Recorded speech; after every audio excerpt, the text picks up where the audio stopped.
h au lycée moderne de Cocody, les candidats attendent patiemment leur tour de passage. Ils disent être un peu stressés, mais confiants pour ces épreuves orales du baccalauréat 2021. Oui, je suis prêt, même si j'ai un peu de stress, mais je crois que ça va aller. Je préfère les tests parce qu'avec les tests, je me sens un peu à l'aise. Et puis je peux trouver les réponses dans le test et puis mieux m'exprimer. Je suis là pour l'oral d'anglais depuis 7h30. Je suis prête et que j'aurai la moyenne. Dans cette salle de composition, le professeur d'anglais se prononce sur le niveau des candidats. Ça va, tout se passe bien. Mais le niveau, moi je trouve que le niveau est moyen.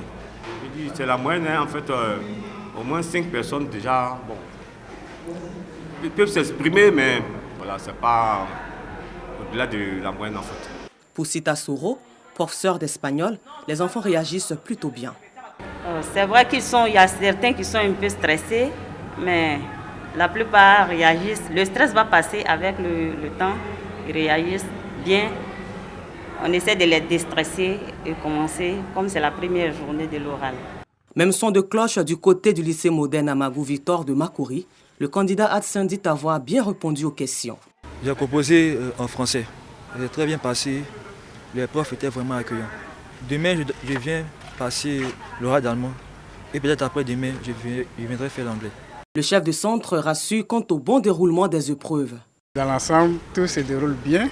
Effectivement, les enfants sont arrivés très tôt ce matin. Nous, on attendait que les enseignants pour les mettre dans les différentes salles d'attente.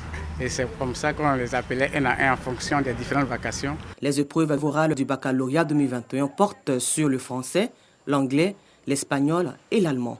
Elles se tiennent du mardi 29 juin au vendredi 2 juillet 2021 sur toute l'étendue du territoire ivoirien.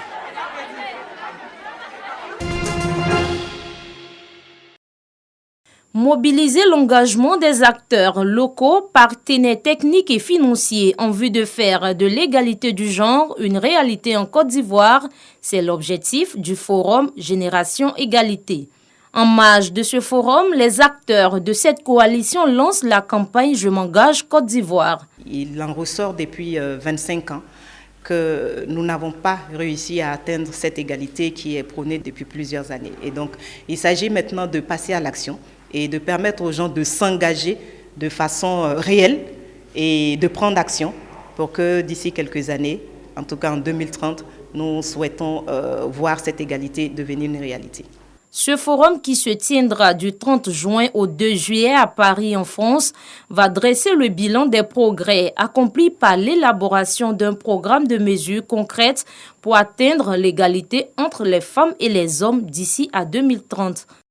Aujourd'hui, le combat de l'ONU Femmes, c'est d'amener la Côte d'Ivoire et le monde entier à parvenir à l'égalité des sexes. Ça veut dire que demain, aujourd'hui, il faut que la jeune fille qui a 15 ans puisse aller librement à l'école, qu'elle puisse aller à l'université, qu'elle puisse sortir et qu'elle puisse faire le boulot de ses rêves. Qu'elle ne puisse pas être confrontée à des stéréotypes qui lui demandent de rester à la maison, de faire la cuisine, que les différents États puissent mettre à disposition des mécanismes, des processus qui permettent à tout un chacun, qu'il soit homme ou femme, de vivre librement et de développer son plein potentiel. Le forum Génération Égalité marque le 26e anniversaire de la 4e conférence mondiale sur les femmes. 14 pays d'Afrique francophone, dont la Côte d'Ivoire, prendront part à ce forum. La CAN 2023 approche à grands pas. Après avoir joué pleinement avec succès le rôle de radio-télévision diffuseur hôte RTDH durant la francophonie 2017, la RTI veut relever le défi de la CAN 2023. Pour jouer pleinement son rôle de radio-télévision diffuseur hôte, la RTI ne lésine pas sur les moyens. Une mission conjointe avec le BNET, l'ONS et la société Optimum qui accompagne la CAF au niveau des médias visités successivement les stades de Yamoussoukro, Bouaké et Korogo. Dalla Diabagate, directeur technique, Soti Raphaël, directeur des systèmes informatiques, Olivier Kwaku, directeur des projets de la planification, et Koulibaly Seydou, chef du service autonome des sports TV, composaient la délégation de la RTI. C'est le stade de Yamoussoukro qui accueille en premier cette mission, un stade de 20 000 places pratiquement achevé. La visite de la délégation de la RTI a permis de relever certains manquements au niveau des commodités médias que la CAF exige lors des phases finales de la CAN. Les espaces médias ont été passés en revue. Le studio télé, le studio radio, les cabines commentateurs et les tribunes presse sont prêts. Certains espaces sont prévus comme le Broadcast Area qui nécessite près de 1000 mètres carrés et qui sera l'un des centres névralgiques des retransmissions des matchs. Des espaces comme la salle des photographes ou le bureau du responsable de presse qui n'étaient pas prévus sont à réaliser, tout comme la salle de presse ou centre média qui est à agrandir.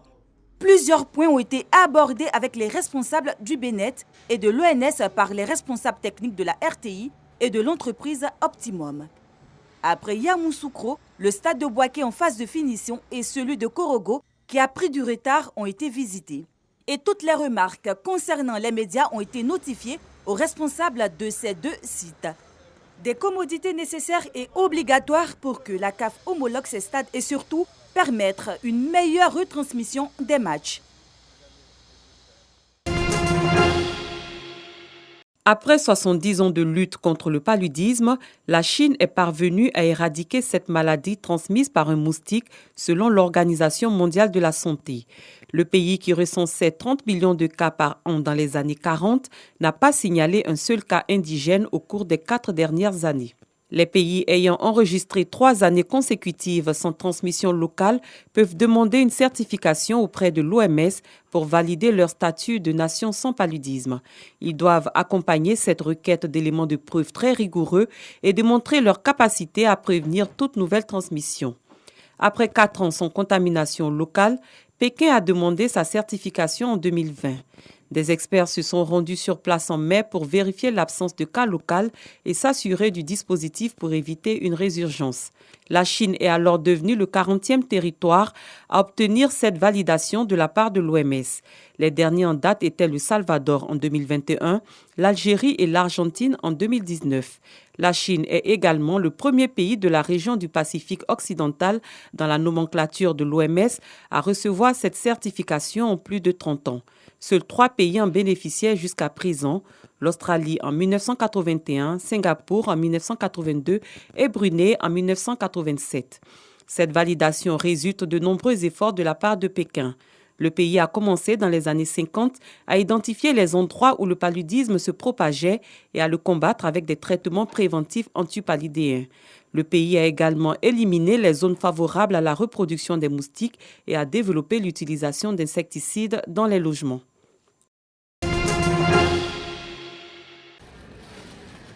Dehors, il fait 45 degrés Celsius.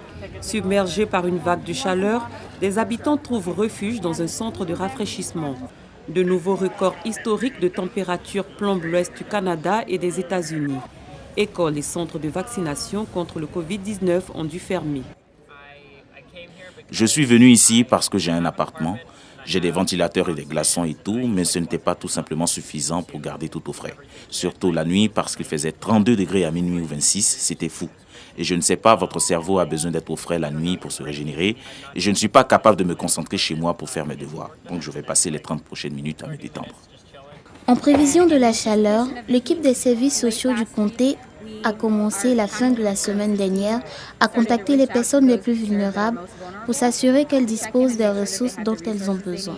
Vendredi, vers 13h, nous avons ouvert 3 centres de refroidissement dans le comté. Actuellement, nous accueillons environ 350 personnes dans ces 3 centres. Avec le changement climatique, les météorologues s'attendent à d'autres pics de chaleur.